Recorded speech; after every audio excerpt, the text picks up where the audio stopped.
Coincidence ఎలా ఉంటాయంటే sir ఆ పిల్లాడి ఫాదర్ నా దగ్గరికి వచ్చారు. నిజమా? ఆయన అలకాపురిలో ఉంటారు వాళ్ళు. అలకాపురిలో ఉంటారు, ఎగ్జాక్ట్లీ స్నేహపురి అలకాపురిలో ఉంటారు. మేము ఉండేవాళ్ళం అండ్ ఆయన రామోజీ ఫిల్మ్ సిటీలో వర్క్ చేసేవారు కదా. ఆయన నా దగ్గరికి వచ్చారు. వాళ్ళ అమ్మ నాన్నగారు ఇద్దరు. అమ్మ ఏమో ఆ బాధ తట్టుకోలేక అసలు చాలా షాక్ అయిపోయింది అమ్మ. ఇప్పుడు చూడండి ఇది ఎంత కోయిన్సిడెన్సెస్ ఎలా ఉంటాయో మీరు చెప్పింది. అవును, వాళ్ళ అల్లుడు పోయారు, ఆ తర్వాత ఆయన కాలం చేశారు. అవును, వాళ్ళ అల్లుడేమో మన చిట్టిబాబు గారి కొడుకు. అవును, వీణ చిట్టిబాబు గారు లేరు కదా, వాళ్ళ అబ్బాయి. తెలుసు నాకు. అసలు చూడండి మనం కలవడం ఫస్ట్ టైము. ఇవి మనం ఎప్పుడు ఏంటంటే ఎనీ ఈవెంట్ ఇన్ లైఫ్ మన మనుషులందరం కూడా ఒక ఫ్రేమ్వర్క్ లోనే ఆలోచిస్తాం లాజికల్ గా.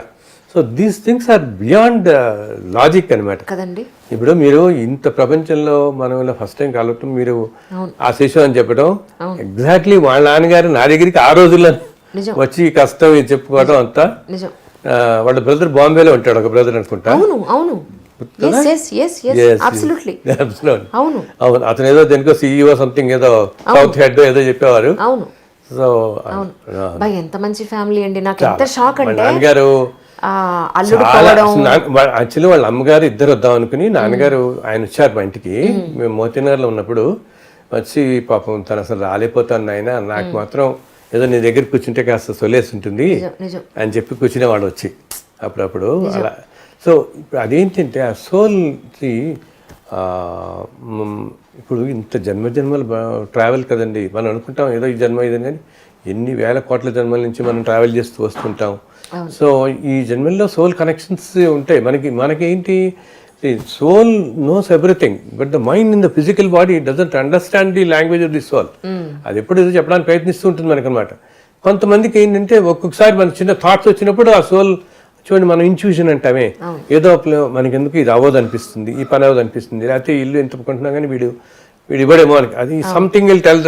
అదేంటంటే సిక్స్త్ సెన్స్ అనేది ఏంటంటే the soul is telling you.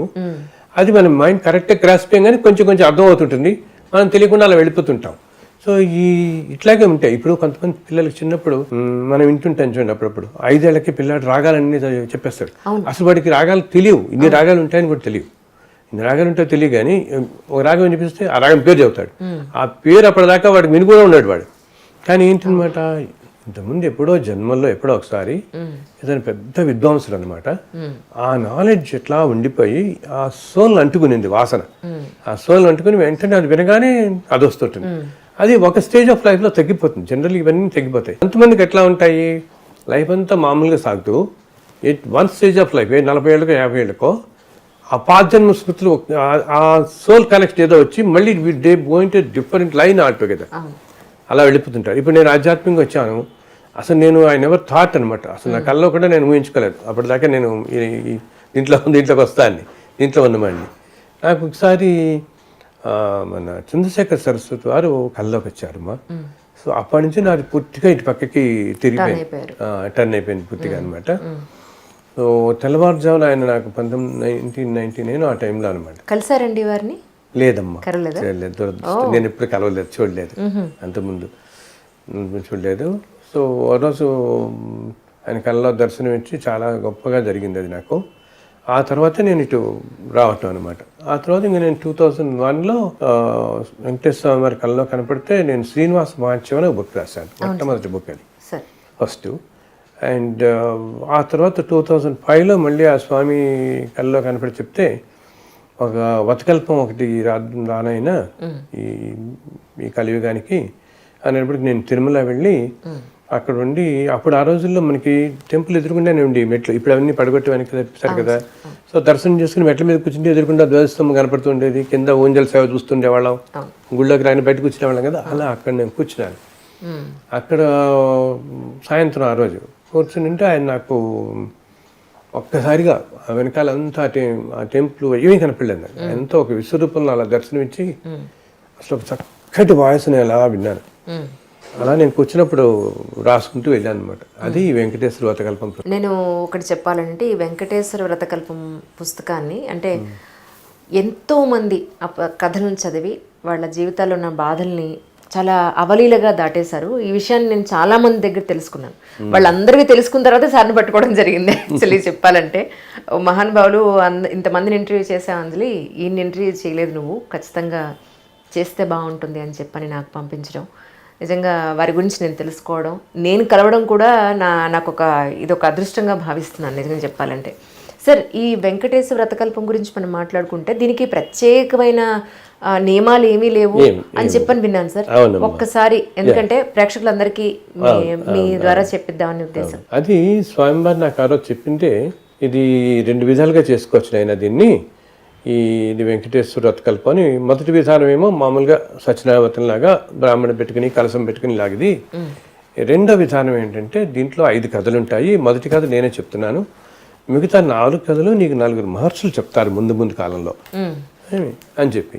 So అక్కడితో నేను అలాగే జరిగింది, 4 మహర్షులు చెప్పటం. విశ్వామిత్రుడు, అత్రి ఇలా అనమాట, వశిష్ఠుడు, భరద్వాజుడు 4 మహర్షులు చెప్తారు. సో ఆయన అంటారు, రెండవ పద్ధతి ఏంటంటే ఎవరైనా అసలు ఎటువంటి కులం గోత్రం కానీ నియమనిషులు కానీ ఉపవాసాలు కానీ ఏమీ అవసరం లేదు, నైవేద్యాలు మడులు కానీ ఏమీ అక్కర్లేదు. ఏ రోజైనా ఇప్పటి కాలం అంతే. స్వామివారికి కూడా తెలుసు కదా ఇప్పుడు పరిస్థితి లేదు ఇప్పటి కాలం ప్రకారం. సో ఏం అవసరం లేదు, జస్ట్ ఏ రోజైనా సరే ఓకే. అసలు పొద్దున కానీ సాయంత్రం కానీ, అండ్ అసలు భర్త దాని భర్త, భార్య దాని భర్త, ఎలోన్గా కూడా మీరు 5 కథలు చదివి ఉన్న చోట నుంచి ఒక్క నమస్కారం పెట్టినా రెండిటికి సమాన ఫలితం ఇస్తాను అంటాడు. రెండిటికి సమాన ఫలితం.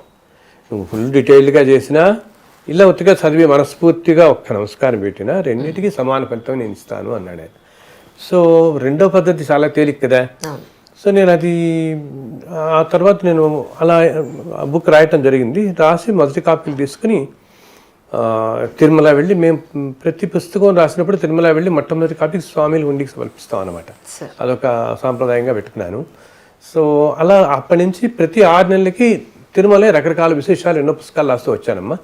ఆ తర్వాత 6 నెలలకి అమృత సోపానం అని మనం వాళ్ళు నడిచెక్కుతాం కదా, అసలు ఏమిటి తిరుమల నడిచెక్కడం సిగ్నిఫికెన్స్ ఒక బుక్. అట్లా చాలా బుక్స్.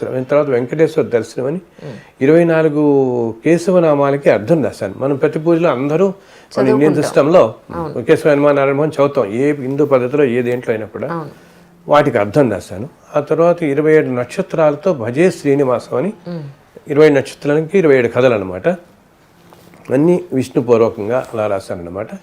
సో అలా రకరకాల బుక్ రాయటం, తిరుమల వెళ్ళటం, ఫస్ట్ కాపీ స్వామివారు సమర్పించడం వస్తూ వచ్చింది. అయితే ఈ పుస్తకాలన్నీ కూడా నేను ఉచితంగానే ఇస్తున్నాను అన్నమాట నేను. సో వీటన్నిటిలో ఇంకా వెంకటేశ్వర వ్రతకల్పం ఏంటంటేనమ్మా, ఇంకా ఎంతో మందికి వెళ్ళిపోయి అసలు ఈ రోజున అది 12 భాషల్లో ఉంది. అది ఏంటి, ఇప్పుడు తెలుగు తమిళం వచ్చిన వాళ్ళు ఎవరో చదివి 2 వచ్చిన వాళ్ళు తమిళ్లో ట్రాన్స్లేట్ చేయటం అండి. మాకు ఇలా చాలా బాగా జరిగింది. దీంతో 7 భాషల్లోనండి 12 భాషల్లోనూ అది అనువదించబడింది అని చెప్పని. 12 భాషలు మీరేమీ చేయలేదు, వాళ్ళంతటి వాళ్ళు ఎవరి భాషలో వాళ్ళు అనువదించారు. వాళ్ళంతే, నేను వాళ్ళు జస్ట్ వాళ్ళే.